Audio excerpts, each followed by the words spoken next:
Magandang araw sa atin mga kalingap. Mga kalingap Carla.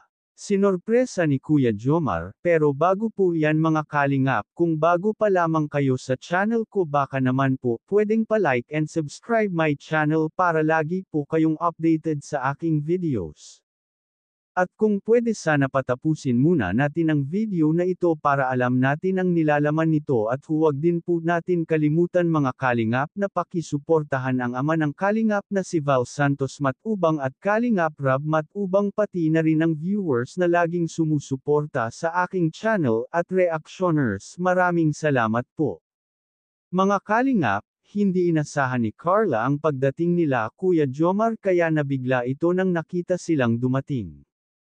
Sobrang nagpasalamat ito si Carla dahil sa dami ng sumuporta sa kanya at naghanap sa kanya sa Hong Kong.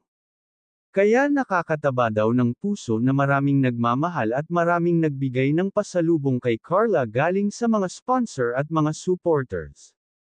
Kaya sabi ito ni Kuya Jomar ay sana sa susunod ay makakasama na si Carla at ang buong Kalingap Angels para mas lalong masaya.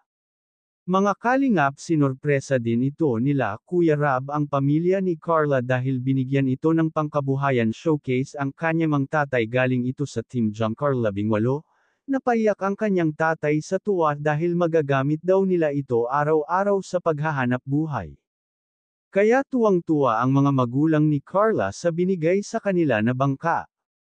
Kahit si Carla ay naging emosyonal din ito kaya bigla na lang napayakap si Kuya Jomar kay Carla dahil sa tuwa nito.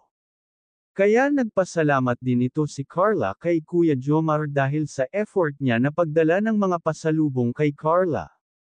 Mga kalingap, pinayagan na rin ito si Kuya Jomar ng kanyang nanay na manligaw ito kay Carla.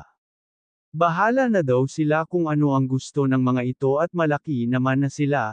Alam naman daw nila kung ano ang tama at mali, basta importante ay makapag-aral at magtapos si Carla ng pag-aaral niya, kaya sobrang saya ni Kuya Jomar nang narinig niya ito mismo mula sa nanay ni Carla, kaya mga kalingap hanggang dito na lamang po ang update natin kay Carla, maraming salamat po. Thank you for watching and God bless us all.